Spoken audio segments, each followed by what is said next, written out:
भगवान श्री कृष्ण ने गीता में कहा है कि छंदों में मैं गायत्री हूँ। कहते हैं गायत्री महामंत्र की उत्पत्ति प्रणवाक्षर ओंकार से हुई। इसी से ज्ञान के अटूट भंडार वेदों की भी उत्पत्ति हुई। गायत्री के ज्ञान और विज्ञान पर चर्चा करने के लिए आज हमारे साथ मौजूद हैं डॉक्टर ओपी शर्मा जी। अपने आप में एक गायत्री साधक होने के साथ साथ वे एक कुशल चिकित्सक भी हैं। डॉक्टर साहब, आपका स्वागत है। आपका बहुत बहुत स्वागत है। डॉक्टर साहब, मैं आरंभ करना चाहूँगा इस प्रश्न से कि दरअसल ये गायत्री क्या है?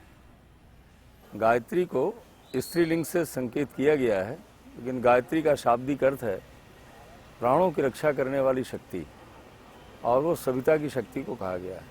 प्राण शब्द आए हुए हैं, ये बहुवचन है। ये एक प्राण नहीं, अनेकों प्राण की रक्षा ये करती है। अब प्रश्न ये पैदा होता है कैसे रक्षा करती है। अभी आपने भगवान श्री कृष्ण की बात को कहा है।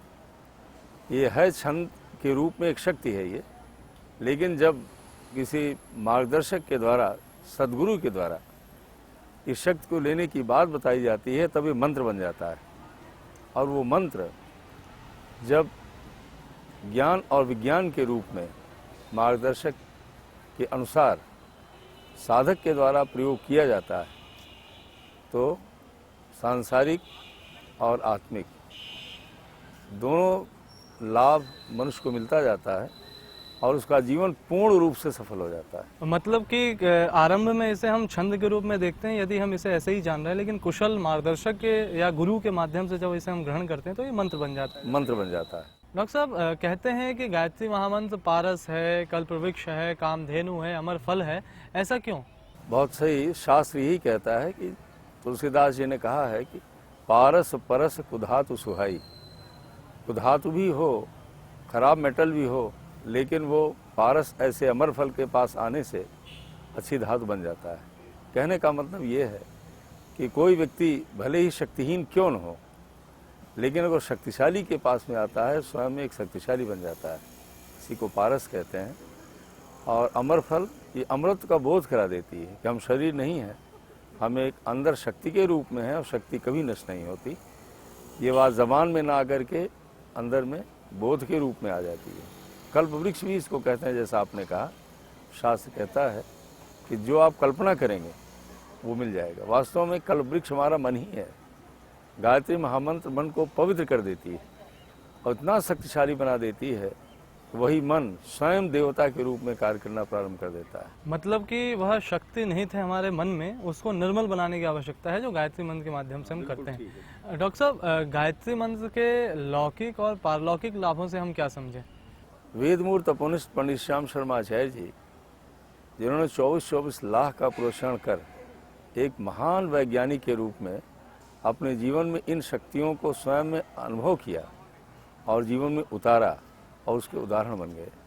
उन्होंने बहुत सुंदर तरीके से कहा कि इसका संपूर्ण लाभ लेने के लिए दोनों पक्षों पर विशेष ध्यान देना पड़ता है। पहला उसका विज्ञान पक्ष है। विज्ञान पक्ष में आता है कि हम उसका कर्मकांड कैसे करें, हम ध्यान कैसे करें, हम जप कैसे करें, हम किस रूप में साधनाएं करें, हम स्वाध्याय कैसे करें, चिंतन मनन का हमारा स्वरूप क्या होना चाहिए, ये इसका विज्ञान पक्ष है। जब हम गायत्री मंत्र का जप सविता के ध्यान के साथ में करते हैं और उसके भावों को जीवन में उतारने का गुणों का प्रयास करते हैं, और फिर साधना करने का मतलब हम समय संयम करते हैं, इंद्रियों का संयम करते हैं, वाणी का संयम करते हैं, इसी को तप कहा गया है। ये इसका विज्ञान का पक्ष है। और जब हम इसको जीवन में उतारते हुए, और ज्ञान पक्ष, ज्ञान कहते हैं जिम्मेदारियों का निर्वाह, अनुभूत को कहते हैं। जो शक्ति हमको इसको करने से मिली, जो हमने अनुभव किया कर्तव्य पालन के रूप में, जब उसको हम करते जाते हैं, इसी को ज्ञान पक्ष कहते हैं। जब दोनों पक्ष जीवन में उतर आया, फिर तो जैसा भी आपने कहा, ये मन को निर्मल करने के बाद लौकिक सांसारिक क्या देती है? आयु देती है, प्राणमान बनाती है, सहयोगियों को देती है, धन दौलत देती है, कीर्ति देती है, और अंत में आत्मबल को प्रदान करती है। डॉक्टर साहब, गायत्री मंत्र की आध्यात्मिक पृष्ठभूमि के बारे में तो हमने जाना, पर इसकी वैज्ञानिक पृष्ठभूमि क्या है? आपने बहुत अच्छा कहा। हमने जो चिकित्सक के रूप में देखा है, गायत्री मंत्र का जप और ध्यान मन को शांत करता है। शांत केवल इसलिए करता है कि वो अपनी गंदगियों से दूर होता है, जिसको मेडिकल साइंस में निगेटिव एस्पेक्ट कहते हैं। घृणा से दूर होने लगता है, डर से दूर होता है, वासनाएं उसकी कम होने लगती हैं, क्रोध कम होने लगता है। तो मन की चंचलता जब हटती है तो ज्ञान सब अपने अंदर भरा हुआ है। जैसे अग्नि के ऊपर राख आ जाए तो अग्नि है तो लेकिन ढकी हुई है, वैसे संपूर्ण ज्ञान अंतरात्मा में हमारे आपके सारे जीवधारियों के भरा हुआ है। लेकिन इसका भर्गो देवस्य मन को ऐसा पवित्र करता है कि ज्ञान स्वयं प्रकट होता है और मन शांत होने लगता है। ये हमने अपने साथ साथ कितने लोगों में हमने इसको देखा है। मतलब निश्चित रूप से ये सार्वभौमिक मानव मात्र के लिए दिया गया एक मंत्र है। इसमें मैं एक बात और आपसे जानना चाहूँगा कि यदि दैनिक जीवनचर्या में गायत्री मंत्र के ज्ञान विज्ञान को मैं अपनाना चाहूँ तो कम से कम कितना कर सकता हूँ मैं? हाँ, अभी तक हमने आपसे विज्ञान पक्ष की चर्चा की। अब ज्ञान क्या है, इसके 2-3 चरण हैं। वो 3 तरीके की प्रेरणा स्वतः अंदर में देते हैं। पहला क्या है, वो है आस्तिकता, कर्म फल में विश्वास, आत्मस्वरभूषेष, लोगों को अपना मानना, ये सब हमारे हैं।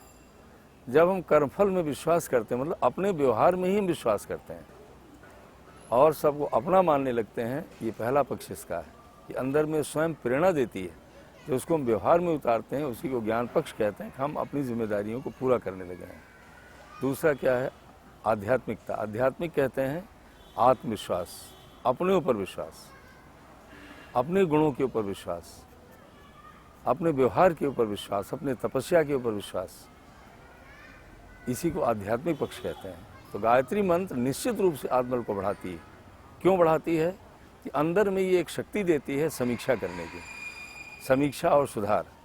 जब व्यक्ति अपनी समीक्षा करने लगता है और अपनी गलतियों को ठीक करने के लिए आगे बढ़ने लगता है, सदगुरु की शक्ति इसी में काम करती है।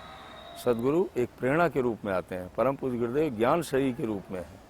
जो उनका गायत्री महाविज्ञान भाग 1, 2 या 3 जब व्यक्ति पढ़ता है तो स्वयं ही वो प्रेरणा देना शुरू कर देते हैं कि उसका व्यवहारिक पक्ष क्या होना चाहिए।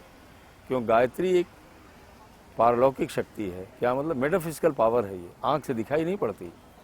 परम पूज्य गुरुदेव जी एक सदगुरु के रूप में उस अलौकिक शक्ति को, अदृश्य शक्ति को दृश्य में कैसे व्यवहार में उतार करके लाभ को लिया जाए, ये सारे संसार को दिया है। इस आध्यात्मिक पक्ष, ये ज्ञान पक्ष है। ये अपने ऊपर विश्वास करना, अपनी सुनना, अपने को ऊंचा उठाना और अपने को ठीक करना। डॉक्टर साहब, गायत्री महामंत्र के ज्ञान और विज्ञान को इतने सरल ढंग से आपने हमें समझाया और उसके साथ ही साथ आपने दैनिक जीवन में हम उसे कैसे उतारें इसके बारे में बड़ी सरल विवेचना की। इसके लिए आपका बहुत बहुत धन्यवाद। तो हमने जाना गायत्री मंत्र का व्यावहारिक अर्थ क्या है और इसके ज्ञान और विज्ञान को बड़े सरल ढंग से हमने समझा इस रूप में कि यदि वैयक्तिक रूप से यदि मैं अपने जीवनचर्या को बेहतर बनाऊं, अपने मन को पवित्र करूं और अपने दैनिक आचरण में यदि बेहतरी को समावेश करने का प्रयास करूं तो इसके माध्यम से मेरा जीवन अपने आप में बेहतर बन सकता है। निश्चित रूप से इस चर्चा के माध्यम से हम सब ये सीखेंगे और अपने जीवन में इसे उतार करके अपने जीवन को बेहतर बनाएंगे। धन्यवाद।